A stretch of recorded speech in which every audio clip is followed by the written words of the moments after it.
So it's so great to see all of you. I am just really thrilled to have Ed with us this morning.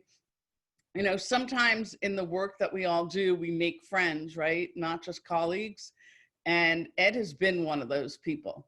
He really has. He serves on the board of the Tech Council, but more importantly, he's just been a good friend in terms of professionally trying to understand all that's happening at UPMC and across healthcare, all the changes that he's made over the years that he's been there. You know, you're going to hear the massive responsibility that he's got, which is why he probably loves to take off and go golfing and not, you know, have to know anyone and be incognito.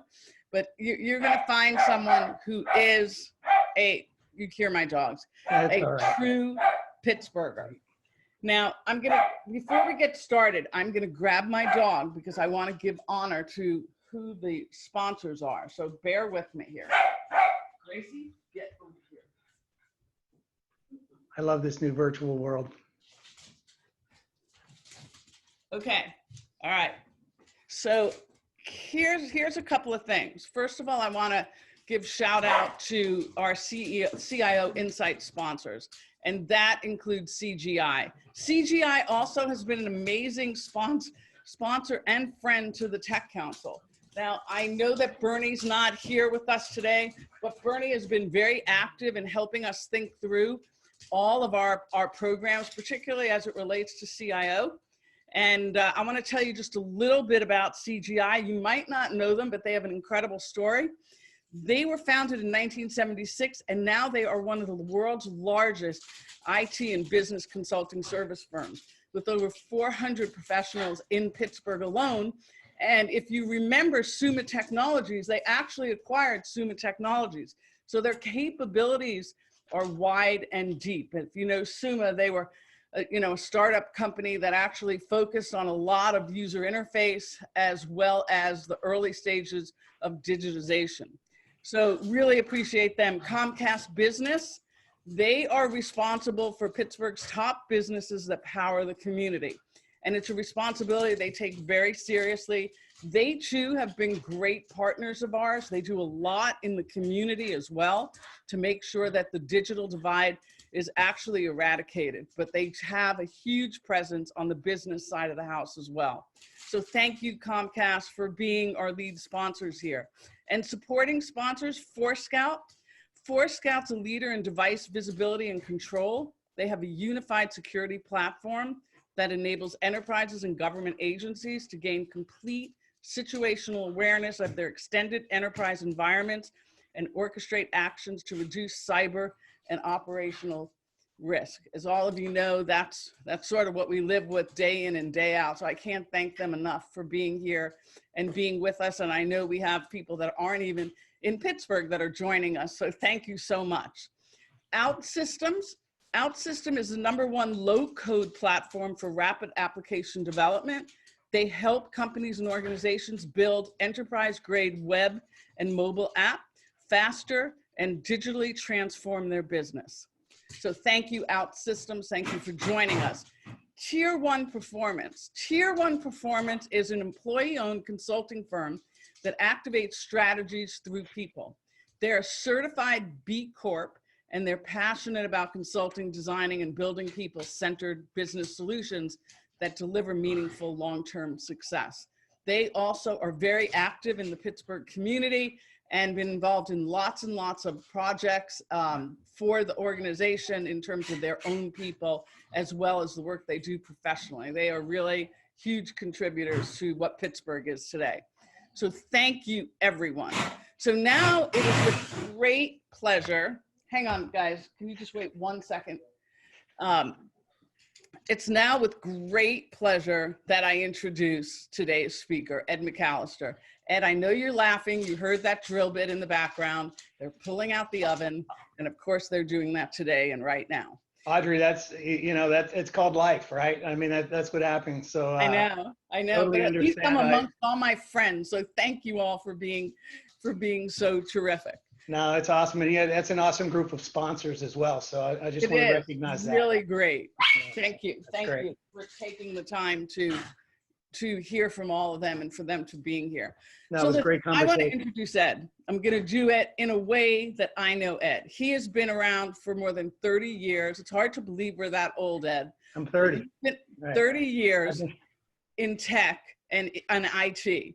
He was named Senior Vice President and CIO at UPMC. I can't believe it's almost 6 years ago, 2014. Yeah. So he has been a champion. He's been a champion for transforming clinical care and customer service through tech and innovation. He leads a team of more than 2,000 people in IT in their information services division. He's responsible for the technology strategy and all the infrastructure that supports UPMC's world-class clinical care. Now you know why he needs to get away with regularity to play golf. And then insurance services, international and commercial operations and research. You probably saw a few weeks ago, they announced an expansion. I believe it was over in Ireland. It is nonstop in terms of what the scope of responsibility is. But here's the deal.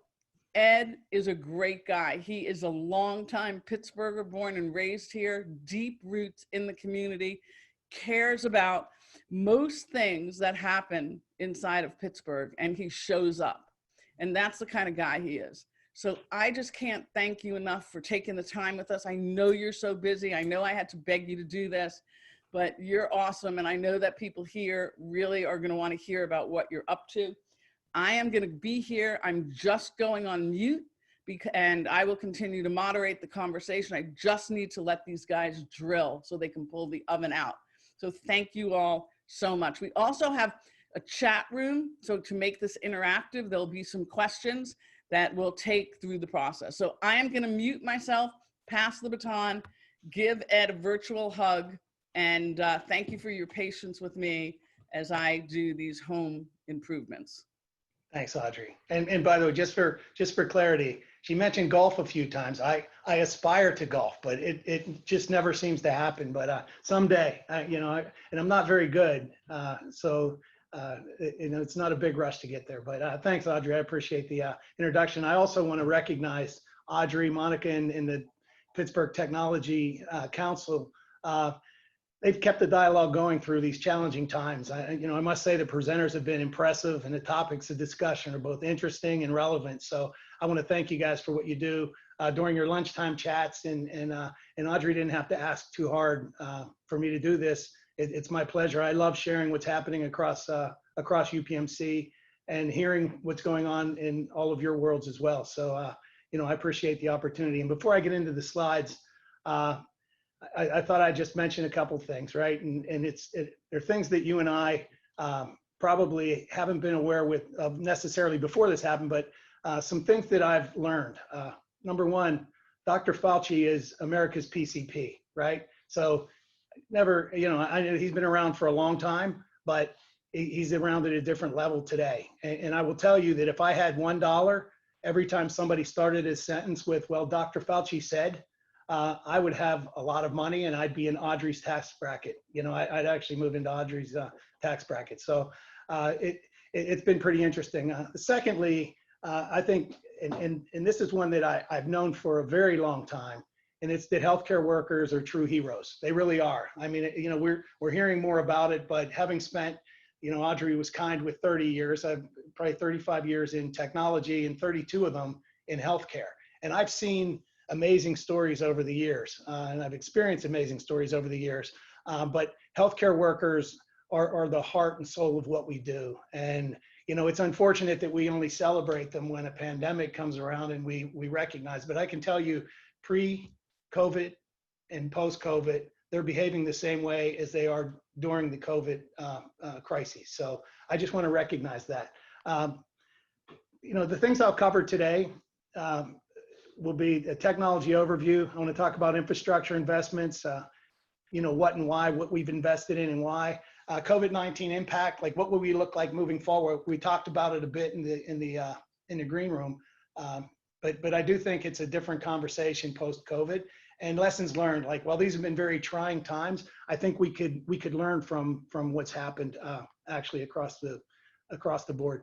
But before I get into the slides, just a few thoughts I'd like to share. We talked about Dr. Fauci and healthcare workers in general, but I have to say, that we've all heard the saying, lead, follow, or get the hell out of the way. Well, the latter two are not options at UPMC. It truly is in the DNA, and it starts at the very top of the organization, and we lead. And what we're doing today, again, the latter two we don't really think about. We're paying attention to what's happening in our region with our patients. We're using data to drive our decisions, whether, it's time for folks to come back to our, and the hospitals are safe places, and re-engage in your appointments, but being very thoughtful in it. It's a patient-based decision using data to drive those decisions. So I just want to point out that, UPMC has always been a leader. It's in the DNA of the company. It starts at the top, and it's no different during this pandemic. And secondly, some of the most brilliant minds work at UPMC on the clinical side, both doctors, all doctors, nurses, even our clinical leaders, across the business. They're just amazing people, and some of the smartest people are at UPMC that I know, and I'm privileged to serve them from a technology standpoint. Dr. Fauci's outstanding, but with Don Yealy's press conferences, I wouldn't be surprised to see Brad Pitt's already playing Dr. Fauci, so we may have to go with Kevin Costner to play Dr. Yealy, because he's just been fantastic in leading our efforts, but he's one of many, and I hesitate to say a name because there are so many brilliant people. So I just want to acknowledge that before we get started. And as we head into the pandemic and into the sequestering and all the other things we've done, I just have to recognize the leadership at UPMC and the clinical minds. The only thing bigger than their brains or their hearts. And these clinicians have been amazing, and our leadership's been amazing. So it's a privilege and honor to be able to support them from a technology standpoint. I'll get a little bit more into detail on why I bring this up. So a few stats and facts. Audrey mentioned we're quite sizable. So we're over 2,000 employees, and we also have over 2,000 applications that we support, which makes sense because we've grown through acquisition, mergers, and as we bring additional hospitals on, they're not all the same. They're not one size fits all. So we've grown our application stack. We're constantly fighting to shrink it and do management around the applications. But right now we're at about 2,000 apps, 60 petabyte of data, 2 billion patient records. And we process over 2 million transactions per day. And we're the only organization to appear in Most Wired for 21 consecutive years and counting. We're quite proud of that as well. So I want to stop on this slide for a moment, and you can read the vision, but I want to talk a little bit about the team at UPMC, the IT team. And again, I won't read it to you, but it's heartfelt. What's unique about the UPMC team, technologists, is many of them are former clinicians.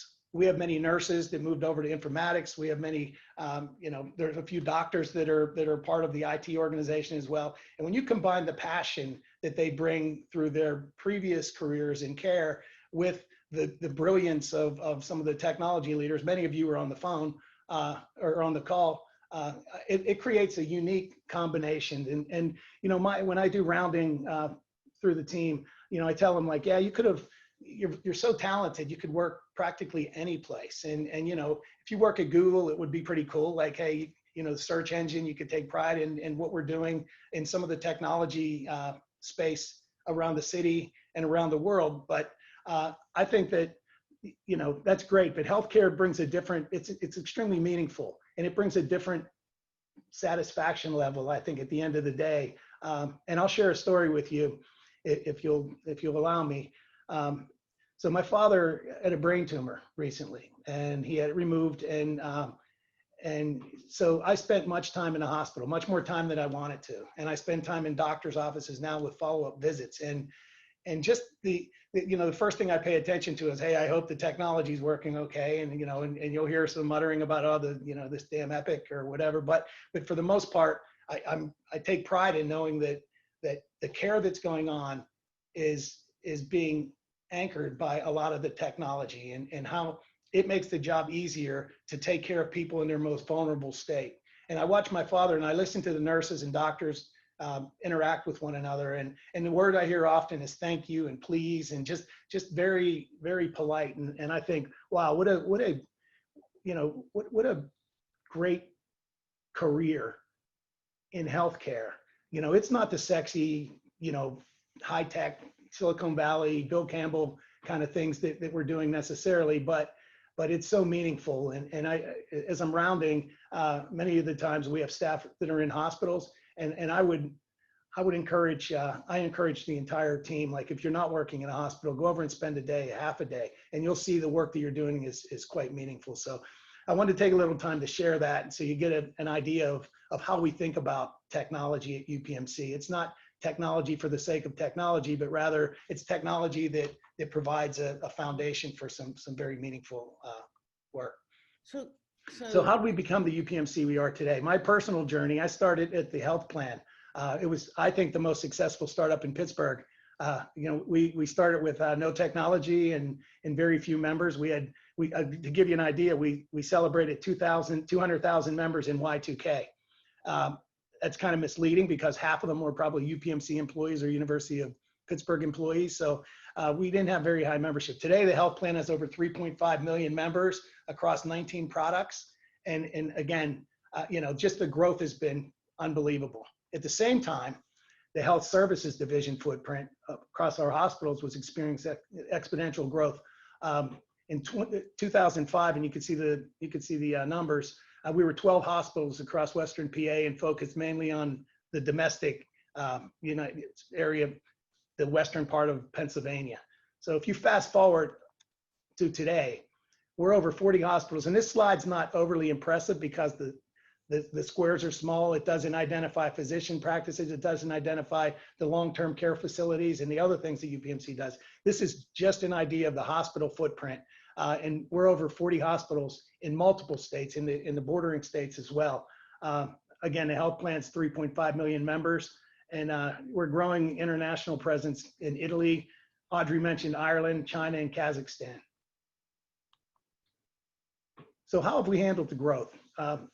So you want the centralized model to gain the economies of scale, but you don't want to use the uniqueness of each region.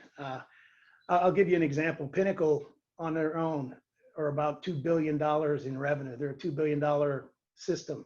And they have a very different technology stack when it comes to, they're all Epic.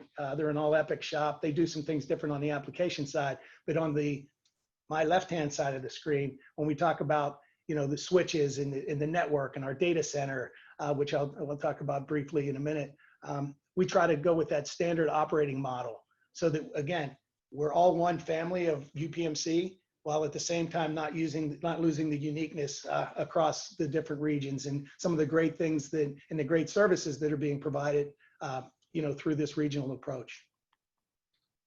So in order to support the UPMC growth, we had to be strategic about our investments, obviously. You see the numbers in the beginning and the stats and facts, but we knew where the needs were, and we need to invest in a more targeted way. Again, it's not always the sexy software that we talk about. It's just the core, the network and the network gear and things that actually are the foundation for what we're doing.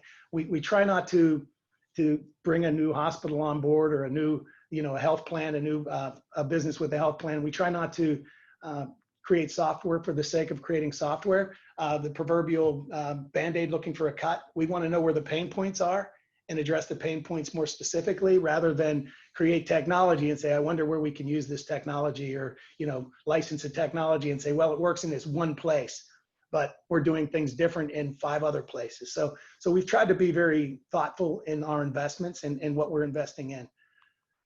That said, there's not a lack of funding for our technology. So I mentioned our leadership, and again, starting at the top, has been extremely vested in ensuring that technology drives the world. And it really does. And we can't do many of the things we couldn't do. So they're not just words. I mean, they actually put the money where the mouth is when it comes to UPMC, and we have invested. So, and again, I attribute that to strong leadership and the ability to understand, here's the strategy. Technology is made to enable a great strategy. So it kind of puts into perspective the commitment and investment.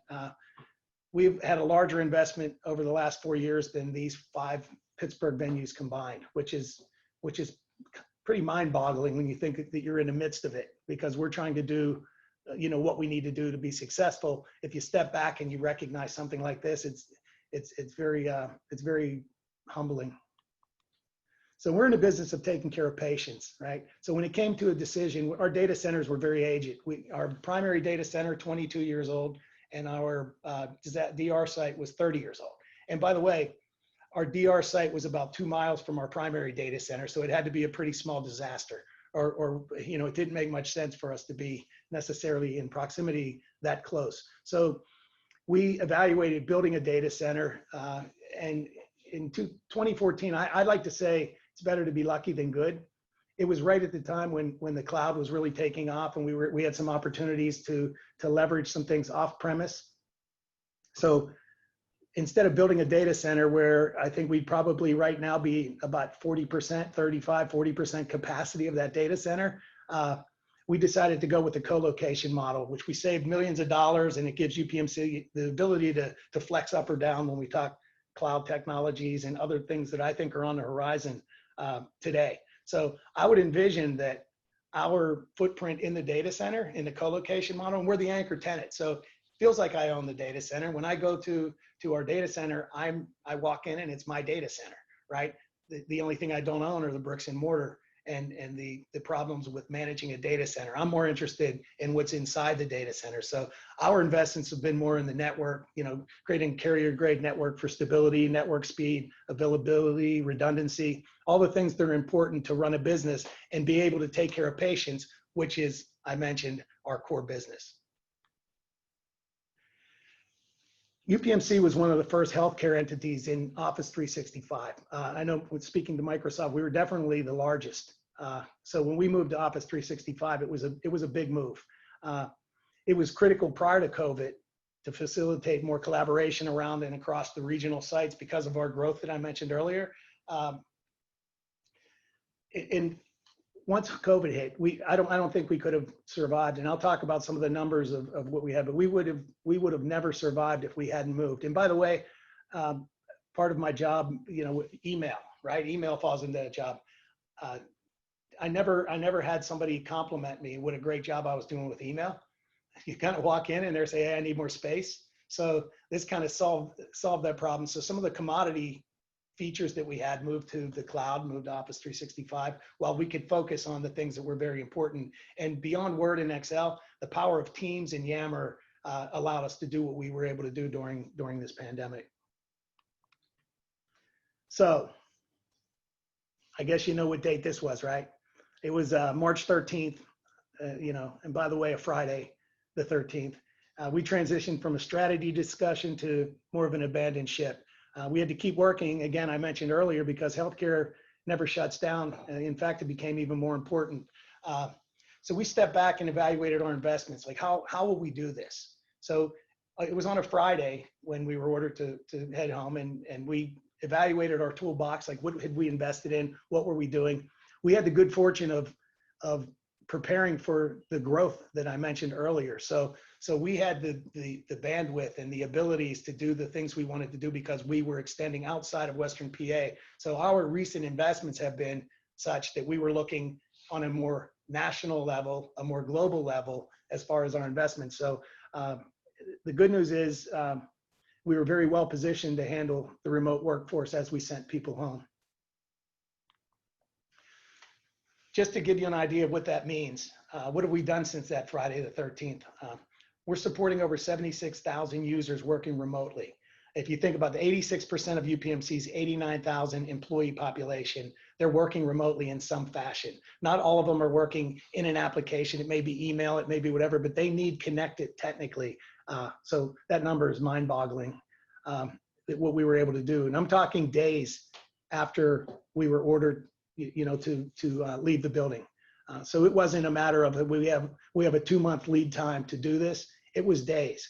And I can't say enough about the IT team at UPMC. I mean, our PC support, help desk folks, they've never been home. By the way, when it comes to Teams and telemedicine, I mean, those numbers are not going to decrease necessarily post-COVID. They'll adjust, but I don't think they'll decrease, but they're here to stay.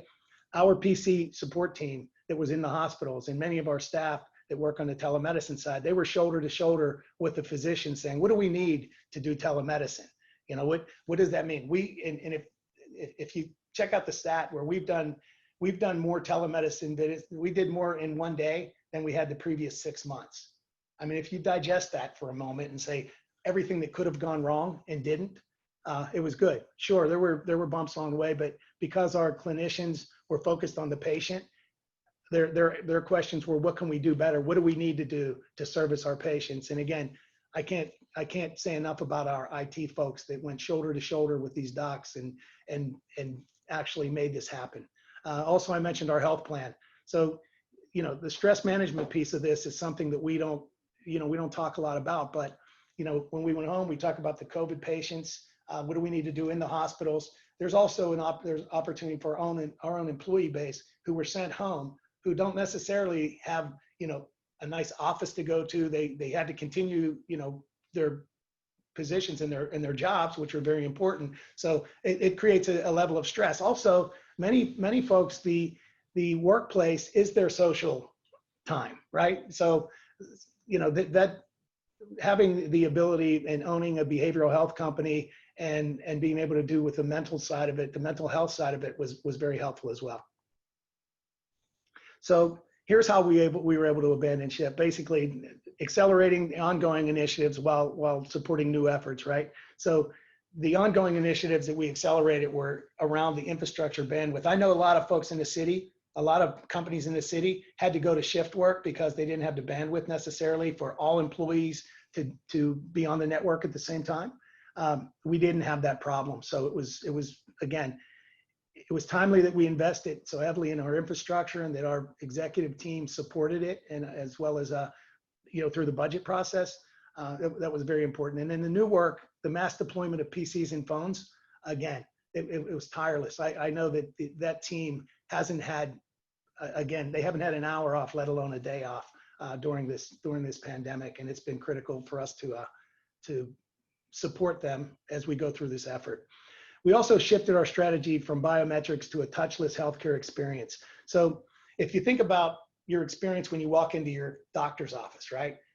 Normally what would happen, they'd say, welcome, Audrey, you know, for your appointment. They'll call you by name, and then they'll hand you a clipboard and ask you to fill it out and ask you what your name is after they just called you Audrey, right? So the clipboard, one of our board members a few years back mentioned to me at a board meeting that, you know, when are we getting rid of the clipboard? Like, what can we do? This clipboard, they call me by name, I fill out a clipboard, and it doesn't make sense. So we launched a biometrics initiative, it's been about 3 years, and it's been very successful. And we launched it kind of with a soft launch. We didn't promote it. There weren't billboards necessarily, may have been billboards, but there wasn't a large promotional effort. And the adoption was pretty mind-boggling for us.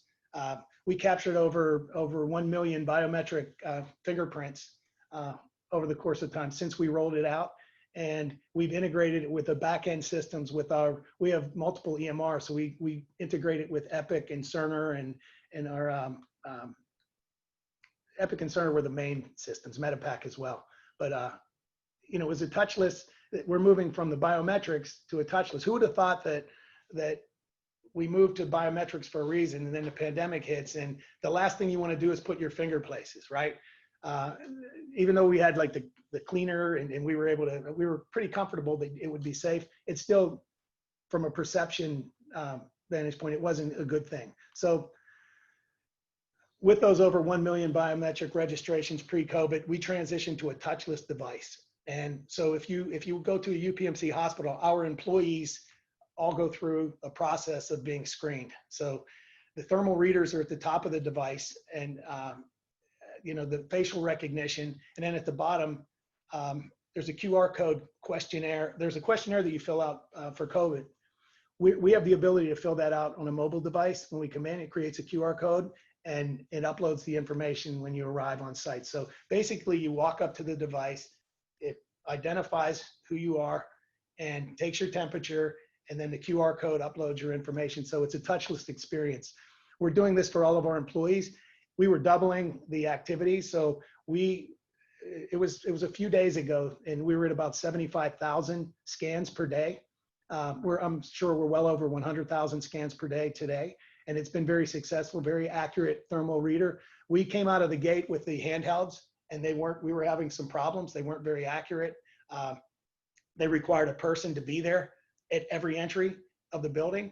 So this has been extremely successful, and we've been quite happy with where we are. Again, it's just a deployment. We have, again, I'm going to give you old numbers because they're probably about a week and a half old. And during these times, we've accelerated everything. So things are moving fast.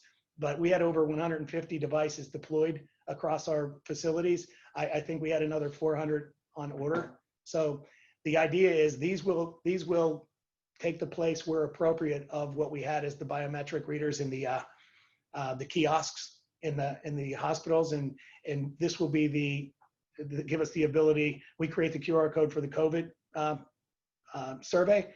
You could do that for many other pre-arrival tasks that you have to do. So this was very interesting, and again, it wasn't something that was on the radar. We planned on moving to facial recognition, much like the trajectory of the iPhone. We moved to biometrics because the adoption of biometrics on the iPhone was great, and people were more comfortable. I can tell you, if we had the conversation 5-10 years ago, people weren't comfortable even putting their finger or thumb down. And now with the iPhone, they are. Same with facial recognition. I think that's the next generation of where we're heading, a touchless experience when you come into an office. So this is the new conference room of the future. And I see Shireen's face smiling. I thought it was really her, but it's just that smile there caught my eye. Apologize, Shireen. I thought it was you asking a question. But this is the new conference room of the future. This won't go away. I think that it won't be 100% virtual. We find this to be very effective, and more importantly, it's appreciated by employees. I think Morgan's at the lower left hand of the screen, and I think she's asking for a bio break here. She's like pointing to the exit and says she needs a bio break, I think. But it looks like a confused group, and I can tell you that the group of people on the screen are the leadership team at UPMC, and they do an amazing job of communicating and staying together. The camaraderie that they have with one another actually flows down throughout the organization. And again, this is the group that leads. And we had a town hall meeting for all IT employees, all 2,000 employees, and each of them presented. And my only objective for the town hall meeting was to say thank you.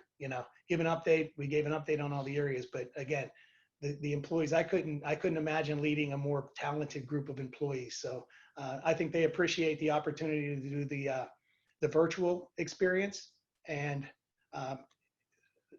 what the numbers kind of play that out. We had a strong work from home program pre-COVID. It became even stronger, more engaged, more productive. I'll let you check out some of the numbers. But what I'll say is that it became the model for work from home program for UPMC in general. So we were first out, like, how did you do it? So we were experienced with 75% of our workforce at some level working from home. Again, Guy Valera leads our PC support team, talented people. I think you saw Lyle's here today. Helped me out with the setup. And again, I hesitate to mention names because there's so many, and I'll start rattling off a list. So I'll stop with names, but I just want to tell you that it became the model for the rest of the company. We want to balance it moving forward, because what we want to do is we want to work for efficiency rather than convenience. So it may be convenient for somebody to work from home, but if you look at the numbers, 92% said it was either excellent or very good. Well, that's wonderful, and it's a tribute to the folks I just mentioned, who I mentioned by name, because they actually were able to transition them from an office space to a home space. 61% found increase in their productivity. 81% said they felt connected to their team while working remotely, and 98% say at some level they'd like to work from home. I think the 98% is telling, because I mentioned earlier, not everybody would prefer to work from home. So what we want to do is we want to say, where do we gain efficiencies? Let's start with you work from home, because that's where we are today. And what efficiencies would be gained if you were on site? What efficiencies would be gained if you weren't on site? So we're talking efficiency rather than convenience when we talk about work from home opportunities. So I went kind of fast through a lot of slides. I just tried to give you a flavor for what we were trying to do, but just a few comments. I think that we're in a different world. I think the touchless society is where we're headed. I don't know about you all, but it's kind of odd. Like, you'll go near somebody and they'll kind of move away. It's a very, I don't know that we're going to get, I don't know it's going to go back to how it was. Like Audrey's virtual hug was very much appreciated. I just think that we're in a, and it's kind of sad, but I think we're in a more of a touchless society. I think our technology strategy is changed drastically as a result of this. I think that we have to be more thoughtful in what we're doing and what it means when we have to be as nimble as we need to be, which again, it paid off. I think that UPMC's growth trajectory lent itself to the ability to do what we did when we hit the abandoned ship phase of our lives. So I thought that was very good. But again, I think that, you know, being nimble is going to be very important. The days of locking into a 5-year contract for this technology, I think is over. You're all, many on the phone, your CIOs or technologists, it just doesn't work that way any longer. Things move too fast. I'll use my biometrics example as one. Like that was newer technology that we were rolling out as far as biometrics. And now, you know, there's a problem. We had to be very nimble and move to an alternative way of doing things. So again, the data center is another great example, because if we built the data center, I think part of my job would be trying to fill the data center. Like, can we find somebody to share the data center, share the cost? So I think that the co-location model is perfect for us. Again, I would see, I'm hopeful that we'll shrink our footprint in that data center by, 20% by the end of this contract, maybe 20% by the end of the next one. And at some point, maybe it's only our network gear that we have in the data center, and maybe a couple of key applications.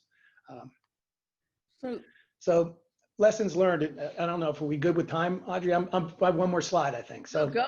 Absolutely. Yeah. So you can't go through this without learning, right? Something like this, we should all take it as a learning experience. I mean, it allowed us to take a step back and think about our strategies. Are they the right strategies? And and they have to be. I think the support from UPMC leadership for technology investments, namely around infrastructure, was necessary, and it has been necessary. And I think that this pandemic proved that out.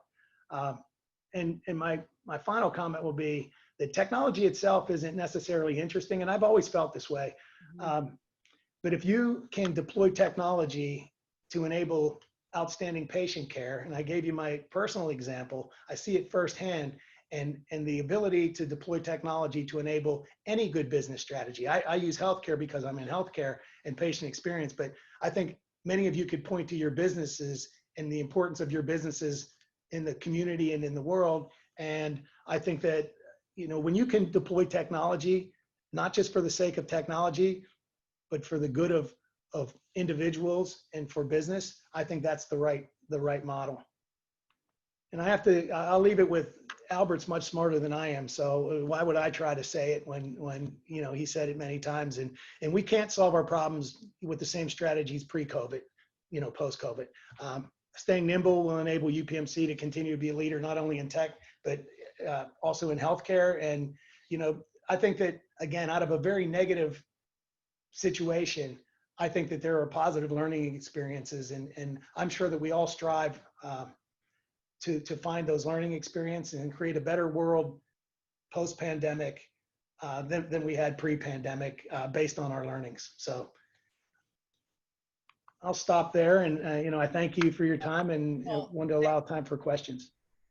Everyone should be able to see from this, and just from this conversation, how candid and down to earth Ed is, even though that he's got growing massive responsibilities each day in, day out. So I can't thank you enough. You actually didn't need to get dressed up for us today. I'm pretty impressed. I have no pants on, Audrey, so I only got half dressed up for you today. Okay, it figures. I didn't say that. He said it. So all right, I had to. We have a couple of questions. I thought there was a question from Julia Popping. Is Julia on the call? If she's still here, she can ask it, or I can ask it.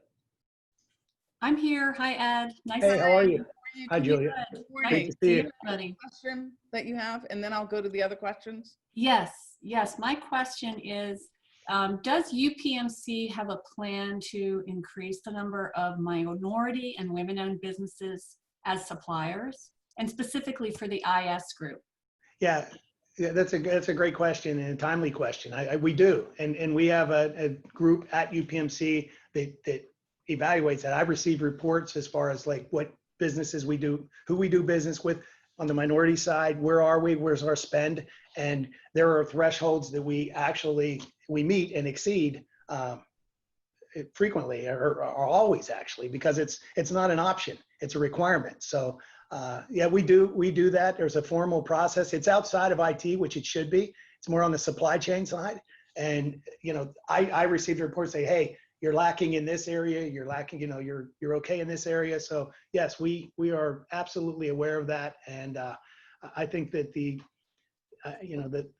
social missions within UPMC would not allow it to be any other way but to recognize that there were deficiencies. If there were deficiencies in previous years, they're being addressed through this group that focuses 100% on this.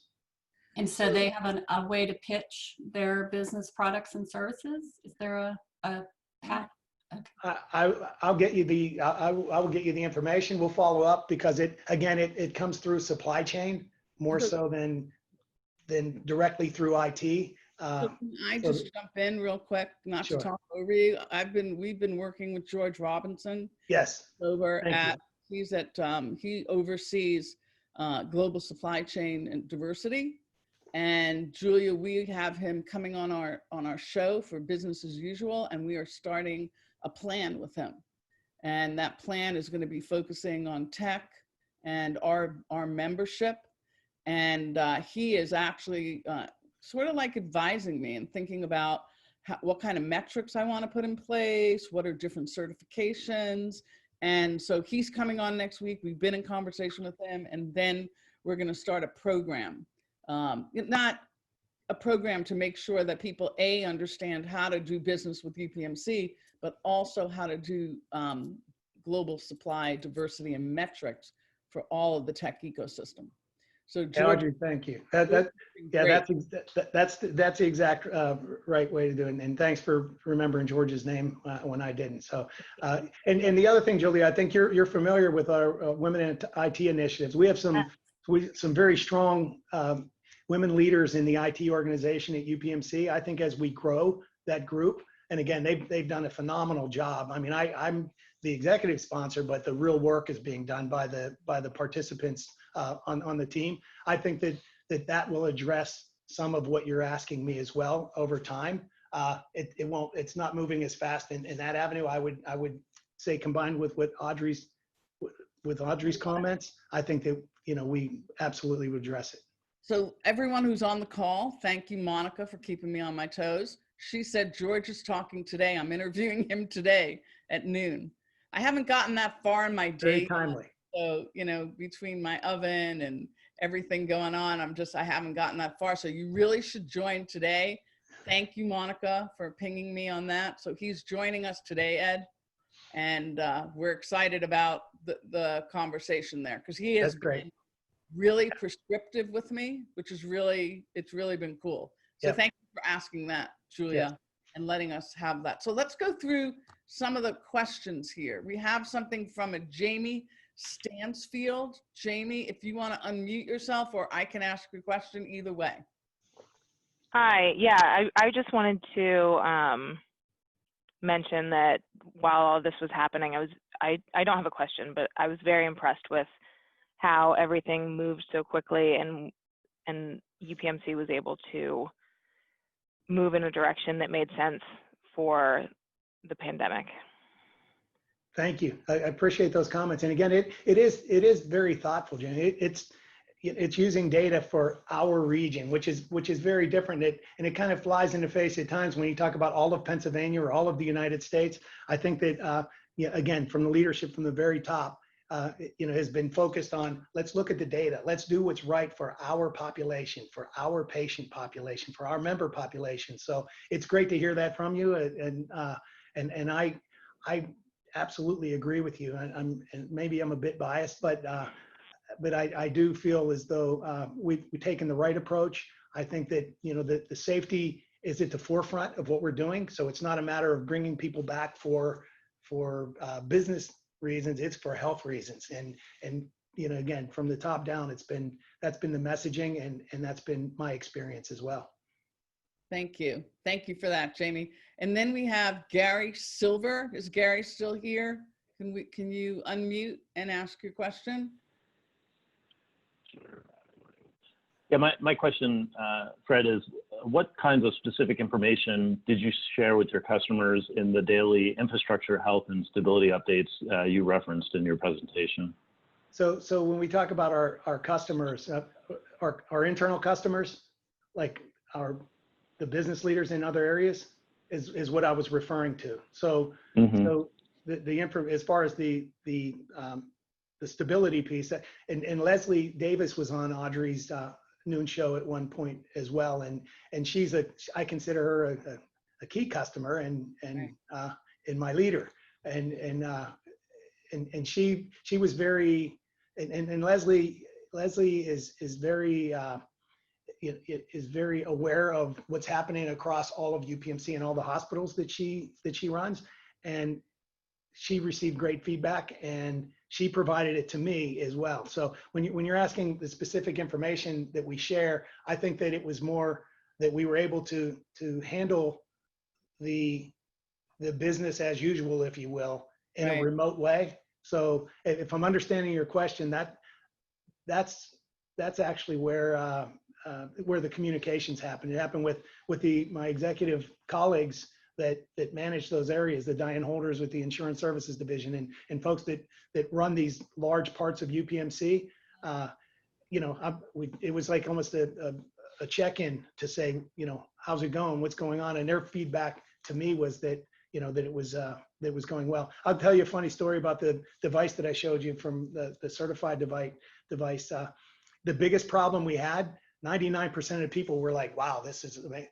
The biggest problem we had where people were so interested in the technology, they stopped in the line and they were asking questions about it. Like, this is really cool. How does this work? So to keep them flowing through the organization was one of the bigger challenges. But did I understand the question, Gary, or not?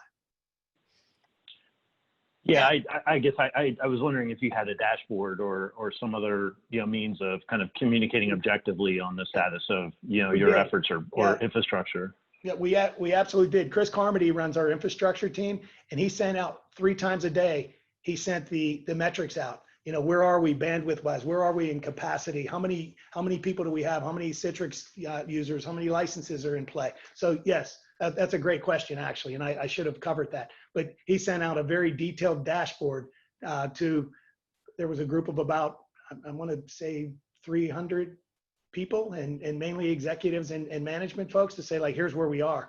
And again, we never hit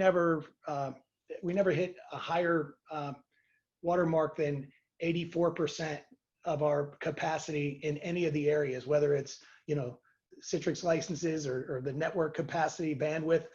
So yes, the answer to your question is we sent out 3 times a day, morning, 2 in the afternoon, and 6 in the evening, so that we could see the flow of when the highest volumes were. So that was a great question. I should have covered that in the presentation. So what I want to add to that, and Gary and everyone else, if you go, we interviewed Leslie Davis early on in this pandemic.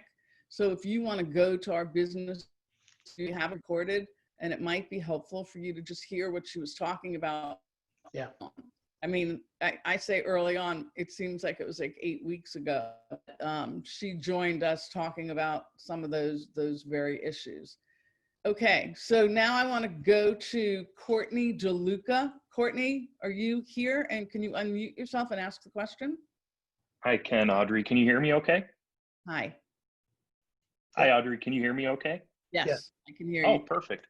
Ed and Audrey, thank you again for putting this together today and your valuable time. We definitely appreciate it and all the great insights here. Ed, a question for you. I was just curious about, what kind of strategies are you guys taking today to kind of reactivate your patients, and get them back in the doors there? And, what kind of challenges do you see, with that? Yeah, so that's a very good question. And we're, the census is showing that we're getting close to where we were before the pandemic in some areas. Some areas are still down. ED visits are still down, they're down. So some areas are surprising that are still down, but for the most part, the appointments have bounced back. We're probably bouncing up against 90% of on our census reports of where we were. So what we're doing is we're taking every person's temperature as they come in, whether it's a person bringing them to their appointment, the patient. I showed you all workers are being monitored prior to coming into the building. So we want to create a safe environment for them to come back and incur their services. So we start with the external part, which is before they even walk into the building, it's a safe place to be. We've done a great job through the pandemic on the clinical side. There was never a shortage of respirators and PPE and all the things you heard about, across the country. We did a great job with that piece. Now, as we bring people back into the facility on a voluntary basis, and many times it's not voluntary. I mean, I think that's the misconception is that it's voluntary that you come in, but there have been, I'm sure, instances through this pandemic, somebody delaying or canceling services that were important to their health, that they were in a much worse place because of that decision. So, Audrey mentioned the nursing homes. We focused heavily on the nursing homes because we knew that's where the crisis was really happening from the beginning. At the same time, we wanted to make sure that we were creating a safe environment for people to come back into hospitals and that they were comfortable coming back. And I think we've done a good job with that and communicating that. Or again, it's not, it starts at the top with our leadership, but it also is our clinicians making the patient comfortable. And that relationship that patients have with their docs is a very trusted one. It's one of the highest. When you see surveys, you trust your doc more than you trust most people. So thank you for that. And I just want to give a thank you to Christina. Christina Cash just wanted to make a statement about George Robinson, that she's actually Vice President of Strategic Partnerships and Corporate Relations at the Eastern Minority Supplier Development Council. So if you don't know her, we'll put a link out for her. Thank you, Christina. So then we have Ashley Sverkel. That's how I would have said it, Ashley. How are you, Ed? Very good, thanks. Just had a question around telemedicine. I know telemedicine is increasing quickly and it's not going away and it's only going to continue to increase. The patient-doctor relationship changes a bit. What kind of organizational and technical kind of problems do you think you might face as this increases going forward? Yeah, that's a very appropriate question because that was where my biggest concern was as we were rolling out telemedicine, because not only was the technology a challenge, but people using the technology weren't used to doing what we were asking them to do. So you had a combination of, the people and the technology kind of coming together and learning at the same time. My personal opinion, I've seen telemedicine around a long time. I've always questioned why it hasn't taken off before this for certain services. I think telemedicine has its place. I don't think it replaces everything we do. I don't think that the level that we're at today, or that we were at in telemedicine, will continue on. Our chief medical information officer is very deep into the telemedicine and understanding, like, okay, this is what we had to do during the pandemic. Now let's take a step back and see what makes sense to do. Let's invest in the technologies that maybe we were lacking in. And again, specifically, I don't think the technology was as huge a problem. I think telemedicine has always struggled with reimbursement, like who pays for it, right? It's always been a question. And me, with much of my background on the payer side, I knew that, right? I mean, it's a matter of like, we want you to do telemedicine, and a doc saying, well, I want paid for telemedicine, and that makes sense. So a good friend of mine, who we mentioned earlier on the call, who took care of one of the folks that were in the greenhouse, we talked about this, and he said that, there are certain pieces that are going to kind of flourish through telemedicine, and there are other pieces that not so much. So I think that we're still evolving on the telemedicine side. I think your question about, what technology challenges or organizational challenges, they're very different. So I think we address the organizational challenges first, and then enable those strategies through technologies. And we'll determine what technologies are used based on what our clinicians and what our physicians feel are the most important things, and we'll make it a robust experience if it's not today, based on what they're saying. Other things, again, we may, telemedicine may not be the right answer. It was the right answer at the right time, but moving forward, it may not be as prominent as it has been. But it's something that what it's done, if nothing else, it's brought it to the forefront to say, like, hey, telemedicine, because a lot of people say, what is telemedicine? Is it phone? Do I call somebody? Is it like, no, it's not, because it just hasn't gotten legs that I thought it would have gotten over the years. But I think this has kind of pushed it to the forefront of conversation. So your question will be asked across all organizations, I think, healthcare organizations. Great, thank you. Thank you. Thank you for asking that question, Ashley. Yeah. So we're wrapping up. I want to be sensitive to your time, and I can't thank you enough. I can't thank you enough for the work that you do and the candor that you always share with everyone. So while Ed is running, a beast of an organization, what you're going to find with him is a lot of candor and, just a lot of capability for people to understand what's really happening inside their organization that you might not find from a lot of CIOs that have this kind of these kind of roles. The other thing is there's probably not anyone who has his background in terms of on the insurance side as well on the hospital side, and then even understanding the innovation side. Most CIOs that are in roles in healthcare have a little bit more of a myopic view. So what a treat to just listen to you. I'm very proud of the work that you've done and the role that you've had in our community, and you being a lifetime Pittsburgher, staying here and trying to build tomorrow. I personally like telemedicine. I've had some great appointments with my docs. Yeah. And, of course you can't, take blood and have x-rays and things like that, but maybe soon we can get to that point. I find it efficient, and I find that I can have an intimate conversation with my doc in a way that I perhaps didn't in the past. So I think there's a good future ahead. I think there's a good future ahead for Pittsburgh in terms of healthcare. You've been involved, UPMC has been involved in partnership with the University of Pitt with looking at, working on vaccines for COVID. They've really been at the forefront in terms of investing in solutions that are everything from language processing to, clinical diagnostic companies. So, they're definitely at the forefront in terms of innovation. And I liked your analogy of saying that they were a startup. They totally were, if you really look back at the trajectory of that. Yeah. So I want to thank our sponsors. We can't do any of our work alone, but it's really important for everyone on the call to even know the sponsors, because there's a lot of partnerships that you can develop. There's a lot of opportunities to leverage their talents as well. So I want to thank CGI for being our Insight Series sponsors, as well as Comcast Business. And supporting sponsors, thank you for Scout for being here with us today and supporting us, as well as OutSystems and Tier 1 Performance. Really appreciate all of you. And if you want to join what we're calling business as usual, by the way, we tried to do business as unusual or business unusual, and we saw that the trademark was Inc. that weekend when we pivoted. So we just figured we're just going to do what we know what to do, and it's business as usual. We mentioned that we have George Robinson today. We also have the head epidemiologist from Johns Hopkins, where most of the data comes from in terms of COVID. We have her joining us tomorrow. So each and every day, we're trying to provide relevance to the community in terms of what's happening. Let's hope yesterday was just a spike in Allegheny County, and that today maybe we've dropped a little bit. It's important for all of us to be safe. Thank you, Ed, for taking that kind of caring approach with your IT staff as well.